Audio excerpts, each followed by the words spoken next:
very weird.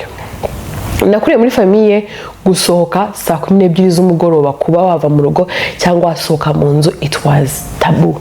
Ni ibintu utagomba gukora. Papa wanjye nawe yari umugabo ariko nta gahunda yagiraga nyuma saa 12 z'umugoroba. Saa 12 z'umugoroba he have to be at home, kubera ko nyuma saa 12 hari abandi bantu bigarurira ku rugo rwacu whom we don't know. Umwana mbwe Debbie inkuru ngomba kwikubwira ko na n'ubu I'm traumatized, ntabwo njya numva nyine ukuntu survive nagomba ukuntu akuze, but yeah. Hello. Hi.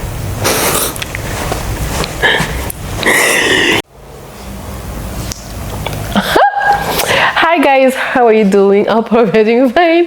So mbore guseka sinzi biri kunsetsa, but okay, I'm just tired, I'm so sleepy, I want to sleep, but ko kurumba kunda akazi ni hamwe no kundi gusinzira, but akazi ni ngomba kuzanga kora amaso afungika cyangwa adafungika.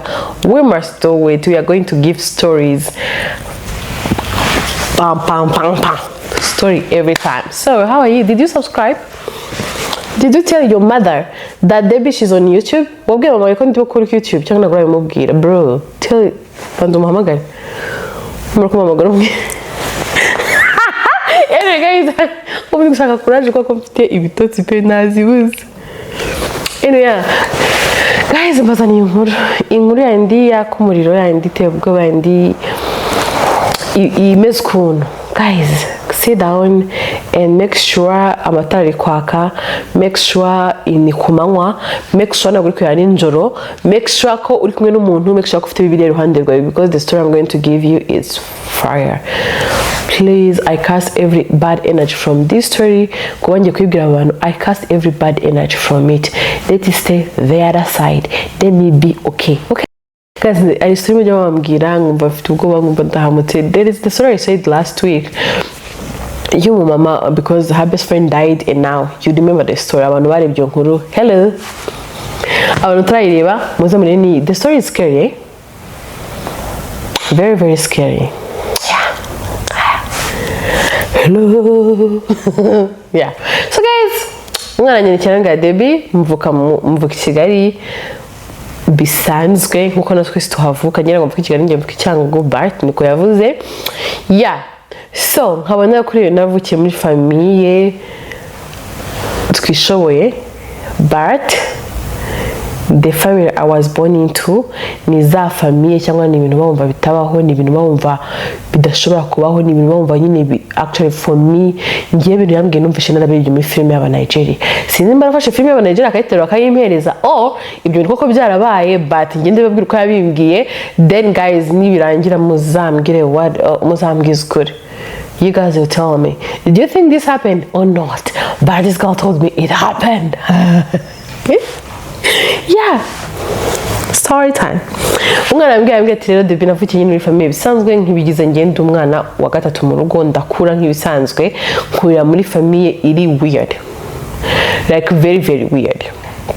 Nakuriye muri famille gusohoka saa 12 z'umugoroba, kuba wava mu rugo cyangwa wasohoka mu nzu, it was taboo.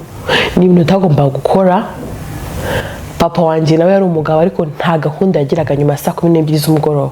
Saa 12 z'umugoroba he have to be at home, kubera ko nyuma saa 12 hari abandi bantu bigarurira ku rugo rwacu whom we don't know.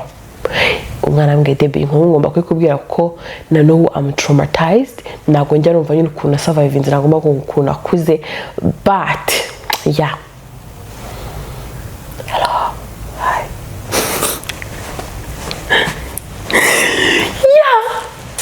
So, rero akora muri famille nk'ingo bitemewe kuba wava mu rugo saa 12, kuba wagira.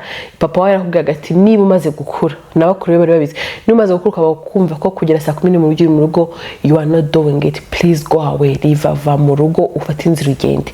Yakuriye mu rugo bisanzwe baryaga saa 11 n'igice bamwaze kurya, saa 12 za mugoroba bajyaga kuryama, nago bazi ijoro, nago bazi ijoro benda guta, kandi bose babyukaga after saa 1 z'ijoro. That was the actually babyukaga saa 12 bakaryama, izindi saa 12 bagomba kuba baryama. Yeah. Noneho umwana mbwa Debbie ati nakuriye muri quartier, actually quartier nyaho iwacu batuye nge nkibaza ubwo ntabwo tuba duhura nabo we. Ndagowe. Yeah, iyo quartier rero ukuntu ngendaga saa 12 bamaraga nyine kuryama abana. ababyeyi wenda bakeka ko abana batewe na but they used to kureba gutyo komeza ni kuryohera nyine nari mbaze ngo muze numve inkuru neza urumva abana nyine wenda ababyeyi bakeka ko batabibona ariko abana barabibonaga abana bamara kuryama saa 12 cyangwa n'indi minota mama wabo na papa wabo nyine bajyaga mu cyumba bagiraga ngo batajyaga bafungura cyangwa cyabagamo nyine ibintu byinshi ariho habagamo na stock y'ibiryo n'ibiki byose abana bakabona mama bakinjiramo na papa bakinjiramo bagasohoka bambaye imyenda y'imyeru bakaza bagatangira bagatirute bagatambagira muri sala bum bum bum bagatambagira gake pole bakagenda bakavuga amagambo nyine ari mu kirimi nk'icyara cyangwa ikindi kirimi bakavuga bamara kuvuga bakumva ari nkaho ahantu hose nk'isi yose icecetse abana nyine kuva ari nkaho isi yose like the word is stopping like the word is stopped I have just stopped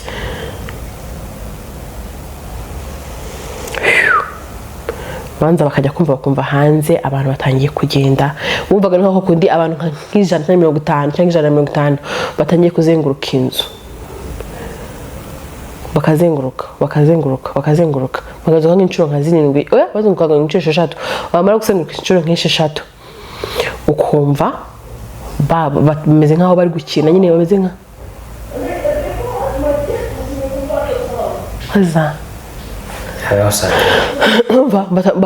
nyine kumva nk'abana bari gukina hanze bana bagakina udupira bagakina ibiki byose papa na mama bo nyine bo babikoraga byose byabaga mama na papa bo bari muri salo iyo ibyo bamaraga kutambagira muri salo bamaze kugenda bitaga bicara hasi bamara hasi ngo bagafata utuntu ibishyimbo ibintu by'ibigori bagatangira nyine bakagosora nimba kugosora niba ari ibiki byose bicaye hasi you get umwana rero aravuga nyine it was spiritual thing bari nyine nyine wabo bakoraga ibintu biri witchcraft cyangwa ibintu biri weird noneho rero haciyeho iminsi nyine nko mu ahantu nyine batuye like every 6 months hari abana nyine bakundaga gupfa muri quartier abana batoya nyine bakiri batoya bakuma umwana ko kana kango yapfuye umwana ko nakaka bapfuye aturi no kugira umwana amenye ko babo nyine bakoraga ibintu by'uburozi nubwo yakuze nyine abyumva cyangwa abibona yageze yiga muri primaire nko mu wa 4 yatanye n'umwana baturanye mama wo mwana akimubona ko batahanye arafata umwana aramukubita byanyabyo aramukubita aramukubita yende kukubita nyine kukubita blue black none binanuriya mwana iwabo bararuga ushaka kuzapfa ushaka kuba kwica abandi bana bose muri quartier barabishe iwabo n'abarozi iwabo n'ibiki urumva umwana nyine agataha akagenda nyine noneho bakomeza nyine kuba muri ubwo buzima noneho mama we nyine papa wiwe papa nyine nawe urumva ni nkaho hari niba ari ku mukuru w'umuryango nyine akomeza kubaho bwa buzima bwo ko buri saa 12 nta muntu ushaka kuhabona no mu kusaza we yaragize secondaire amaze kurangiza secondaire ngo baramubwira sasa rero niba gutasa 12 utazabishobora utazashobora kugiza mu rugo cyangwa utazashobora kujya kare please fata inzira ujye kwibana tuzaguha amafaranga ugende utangire ubuzima bwawe but kujya muri rugo nyuma saa 12 it's a crime ntabwo ari ibintu wakora umusaza warabyumva nyine agira ngo n'ibindi bya brag nyine ibyo bisanzwe imfura yabo yo mu rugo yanyitse secondaire noneho arangije umunsi umwe ngaragenda agiye wabo nyine barafunga iyo byose barafunga baze gufunga baraza nyine mama wabo batangira imigenzo yabo abana bari bazi nyine ngo baryamye umusaza wabo aza nka saa cyangwa saa 2 mu gitondo bamusanga aryamye mu mbuga aryamye yambaye gusa mu mbuga mu gitondo umwana atashye nka saa cyangwa saa 2 ageze mu mbuga yikubita hasi yikubise hasi mu gitondo baramutora baramuzana mu nzu iwabo nyine bagira ubwoba baravuga ngo turabigenza gute turamuvuriza hehe ngo turahamagara nde urumva nyine papa na mama batanya kwibaza turahamagara nde turabigenza gute what are we supposed to do noneho papa mama batavuga ngo turahamagara uwo muntu nyine umuntu bavuze ntabwo umwana aramuzi ubwo umwana nyine umuhungu wabo ntashaka kubyuka yambaye bisa nyine bamusanze yambaye ko yavutse baza nyine kumu ufite umwana urangije secondaire nkawe bagasanga uryamye hanze wambaye gusa baramutera bamuzana mu nzu ubwo burabica baravuga ngo narababwiye nembwe mutasa 12 kubera iki mubigenza gutya why this and this why you do banje bango umuntu ngo bagomba kumutegera akaza bagiye ko nabona haza umuntu w'umukecuru ukuzemo babana nyine uwo mukobwa ariko bimbwira ukuzemo umaze nyine akuzemo araza ahageze ngo babimubwiye ngo arababwira ngo muri abasazi ngo ni gute ngo ibyo bishoboka ngo abana ngo niba ngo abana bananiye kuba controller ngo ninde muzashobora gukontroller ngo ni gute mwashaka gukontroller Kigali cyangwa mwashaka gukontroller nk'umujyi umwana wanyu bibananira kuba kumukontorora. What the hell? Papa aravuga ngo ngo mushaka papa nyine papa aravuga ngo nugushaka kuntu twamuvura agakira nyine ko akagaruka nyine ko ntawe uhari. Urumva wa mukecuru aramufata ngo bamujyana muri cya cyumba n'undi yajyaga babikamo nyine ndi cya kindi batajyaga bemera ko abana binjiramo. Umwana avuga ati imigenzo bamukoreho ntago nyizi, but hashize nk'amasaha nk'umunani cyangwa 9 ari kumwe na wa mukecuru nk'imbere baramusohora, ubona ari kureba, ubona nyine ameze it's okay, yarambaye ameze neza ariko nyine ntago ari kuvuga. Noneho cyo wa mukecuru nyine arongera aravuga ati muhumure azagira ntago azapfa, atariko ari ingaruka zigomba kubabaho. Then umuntu uze nyine umwana wa muhungu wabo w'imfura yaje nyine kuvuga yasaze, like ari umusazi. Ubu ngubu umwana n'umuhungu ni umusazi ku gasozi, nyine ni umusazi ugenda wirukanga n'umusazi. Urumva ati noneho niyo umubajije nyine ngo nk'icyo gihe akimara gusara nyine agitangira kuvuga atitangira gusara nyine umusazi asara akakubitana n'amabuye agasara nyine akatira abana amabuye everything. Urumva noneho ngo baranamubajije se ati nyine n'umubajije etse wabaye iki byakugendekeye gute, ngo naratashye ngo sangwa ngo abantu n'inzoka ngo bari kunywera ibintu mu mbuga y'iwacu, ngo icyo gihe ngo banywa ngo nanjye ngo bara nimba ngo nko kumuri cyangwa kumunywa ari gusangira n'inzoka. Abantu nyine ngasanze ngo akeze wabo ngasanga abantu benshi cyane ngo bakoreye fete wabo ngo bari gusangira n'inzoka. Nuko umuhungu nyine yabwiye bashiki be cyangwa yabwiye iki. Urumva ariko nyine kuva umunsi ngo yarasaze ngo ikindi ngo ni wabo nyine mama we na papa we ngo nta no kunyigeza bagerageza kumuvuza na bageze kugira ahantu namwe bamutwara. Actually no kuba ari muzima nyine kuba bastarapfuye na amahirwe bagize nyine they are happy about it, it's okay with them. Urumva Iratajya umwana w'umukobwa nyine umfite ari mutoya ahanyize nyine bose abana bose babo batabonye bivuga ati nta gutaha ninjoro kubyo nabashikiye bandi bagiye bavuga ngo ntago nyine barangiza secondaire cyangwa bagiye kwiga kuri kaminuza wenda bagiye kugira gahunda zaje zituma batahabwije bose bagiye bimuka bakavivaho bakigendera. None umukobwa rero aravuga ati debile naje gukura maze gukura ngize imyaka 10 n'ingahe niga muri secondaire naje kujya kwiga mu kigo ubundi yigaga iwabo actually n'abamizirma yigaga nyine mu bigo by'abasiramu. Noneho aza kubona ikigo nyine cyo kwiga muri Tronkome ajya kwiga mu kigo cy'abarokore abadive. Agiye mu kigo cy'abadive agezemo nyine asanga harimo abantu basengera muri ADPR kuko urumva nubwo ari ikigo cy'abadive bafite umunsi wa gatandatu bagomba gusengeraho ariko baba bafite nyine group y'abantu basengana. Arangije we abona nyine ntashaka kujya mu bintu by'abasiramu ngo byatangiye mu gisibo nyine yarasibye arangije inzarira muri rwari igifarwaye igifaramwe ati rero nta mpamvu yo gusiba niba urwaye twekane uzajya wiyiriza n'uzajya bishobora. Noneho ngo umwana w'ishitiye bagendanaga umwana baranaga kwitanda yari umurokore asenga. Uyu mwana nageze ku ishuri akajya rota nyine inzozi mbi cyane akarota ibintu bibi akabyuka akabigwa mushiti akamubwira ariko se ibyo bintu rota ntago azabisengera avuga ati wangiye wacu turabasiramu ibintu by'abarokore ntago mbikunda. Urumva ubwo ni mu wa kane wamwana akajya mubwira ati akanajazo wowe n'ujya byuka ukumva izo nzozi zirakubangamiye nyine yarotaga ibintu bibi cyane nyine actually akunda kurota nyine ibintu by'inzoka iri kumwirukanga nshaka kumurya uri gusinzira. Inzoka iri kumwirukanga nshaka kumurya inzoka this and this urumva agahora birota nyine agashikagurika. Umwana noneho arambwira ati noneho ninjoro tuye dusenga before you sleep tuye dusengana nitumara kubona nyine nitumara gusengana nyine wenda nuzajya uryama bizajya bikira. Ubwo mu wa kane igihembwe cya mbere cy'akabiri cyose bagatangira kujya basengana nyine ambwa okay reka ninjoro bakafatira ibiganza bagasenga wa mwana ntiyongere kurota bya bintu. Urumva atono yiga mu wa kane aza guhamagara iwabo nyine yatangiye kujya ariko kurota bya bintu hamagara papa we aramubwira ndashaka amafaranga. Papa aravuga ngo ntago nemerewe kuguha amafaranga ya Jean de Poche. Urumva ntago nemerewe kuguha iki amafaranga ya Jean de Poche. Ese kubera iki ngo kubera ko ngo waransuzuguye. Ngo usuzuye se gute ngo usiga gukora ibintu ngo ngiye ntishimiye ngo nuta tuzabivugana. You get cyo kora Rwanda man. None noneho umwana ajya ngo ni braga ageze iwabo papa aramubwira ati mbabarira ntuzongeye gusenga niba n'umwana mwararanaga wagushukaga n'ibiki byose don't do it again. Umwana avuga ati nta kibazo. Umwana ageze kwishura aramubwira ati ngewe abwira wa mushitara aramubwira ati nyina ngashaka kongera kuzasengana nawe. Umwana nawe akajya atongera kurota nyine bya bintu, akarota inzoka iri kumwiruka nkaho, akarota inzoka yamwuriye, akarota inzoka iri kumuniga, akarota nyine inzoka. Kandi bwe ko na grand frère wandi wasaze avuga ko yasazwe kwa ko ngo yasanze abantu bicaye ngo bari gusangira n'inzoka, ngo nawe imbabara inzoka yanamuriye. Niba yenze gute ntabwo I don't know, bibari mu mbugi wabo. Noneho umwana w'umukobwa hari umwana w'umukobwa arangije none gutangira kujya birota ari ibya none bikamutera ubwoba cyane. Ngo arangije bamushitara aramubwira ariko sengeye basi reka sinzeye ngusengera. Wowe ujye uzabwisengera. Abirangira agiye gusengera hehe muri nuzi y'abarokore. Ageze muri kriti y'abarokore umwuka wera uramufata. Ambwa depi njye nabwo nzi umwuka wera yagufata, but for me umwuka wera yaramfashe nangira kugira ute nuzura umwuka wera. Ngo nyine arambwira ati nabo abona Imana nyine iza iramukatinga. Nyine abona inzoka ngo yari yamwizingiye ku kaguru. Ngabona umuntu w'umugabo nyine ngo adashobora kubona mu maso, ngo azana inkota ngo akata ya nzoka.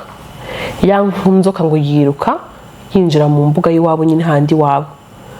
We umurizo nawe uramurekura ukurikira inzoka. We ngasigara ahagaze aho ngaho ngo harya bimbwiye ngo asigara ahagaze aho ngaho abona akantu nko kuvuga ngo akantu nko kuba uhagaze nko ku gatuti. Agatuti urakazi nko kuba uhagaze ku kantu ka wenyine. Yego nk'akantu ka wenyine. Urumva abona ahagaze ku kantu ka wenyine nyine. Umwana arambwira ati debi kuva uwo munsi unambaje ngo nakijwe gute cyangwa nabaye umurokore gute I don't know, but icyo mpamya nuko Imana ishobora kuba yaramfashe mpiri cyangwa ishobora kuba yarankamase nyine from nowhere. Nyine ni nko gukizwa ntabwo we yabishatse byaramushatse. Atwuva uwo munsi natangiye kuyigisha akaryo gusenga, nigisha Bibiliya nta muntu yinyigishije. Nshaka kubatizwa mbatirizwa ku ishuri atari kiwacu basigaye banyanga. Papa adashaka no kunyishyurira ishuri nta n'ikintu na kimwe. Urumva ariko yakaba ari umwana nyine warihirwaga na compassion. Mbere compassion niba ari abantu yabaga mu mushinga. Urumva ari umushinga wamurihiraga umushinga uramurihira. Amaze kumurihira ararangiza kwiga. Amaze kurangiza kwiga ati debi ati ngi n'ubwo ndi umukristo, ariko nubwo ndi umukristo ati wacu ndabizi neza ko mama wanjye araroga. Urumva papa wanjye nawe nuko nyine bakora ibintu bya witchcraft. My brother ni umusazi kubera iyo mpamvu. Urumva ati rero naje kurangiza ntabwo nagize amahirwe kujya kwiga kaminuza.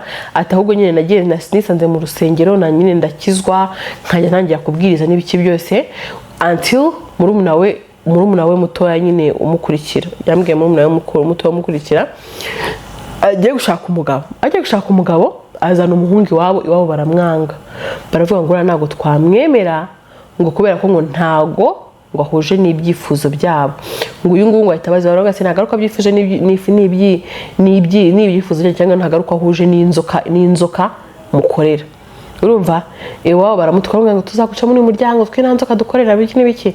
Arambwira ati none se niba ntayo mukorera kuki mudafata musaza wanjye cyangwa uyu musaza wanjye mukuru tuvukana ngo mumuvuze sibyo ave nyine muri ubu buzima abayemo. Kuki mwemera ko mwana wanjye w'umusaza niba koko nta kindi kintu mukorera, ko yasariye muri urugo, ko nta kindi kintu byagenze ko cyo mutamuvuza. Urumva noneho wa murumuna we aravuga ati ko bigenda kose ngiye umuhungu ndamukunda niwe tuzabana. Agiye kubona abona hasigaye nk'ibyumweru bibiri nyine ngo bajye mu rukiko mu murenge. Petit sero arasara ati nayo yarasaze ngo ahora yikanga nyine ngo inzoka ngirandiye nyine ngo ubu yarasaze ngo arashaka kugisha inama ngo ikintu yakora. Yavuze ati ngenda senga pe. Ati ntacyo ndakora ngo umusengere. Atari ko iyo ndi kumusengera mba numva wagira ngo ari nk'ikintu kiri kumuhuza umwuka kidashaka akavuga nyine kidashaka ko avuga. Ati niki yakora kugira ngo murumuna wakire. Ati nyine bice kuri izo karande ziwabo. Guys, that was a story. Niyo umukobwa yanyandikiye. I know it's somehow scary, but I'm not. Sometimes nyambona ari story mukura muri film, but it's okay, it's fine. Umukobwa yanyandikiye nyine ambwira iyo nkuru. And guys, mumugire n'abakintu yakora. And please mugesha mubanza mumenye famille mugiye gushakamo. Ibaza umwana w'umuhungu wa mbere arasaze n'uwa kabiri arasaze ngo kugira ngo adashakara ngo nuwo ngo ntago babyemerewe. What do you mean? Anyway guys, that was the story. Have a good day. Bye bye.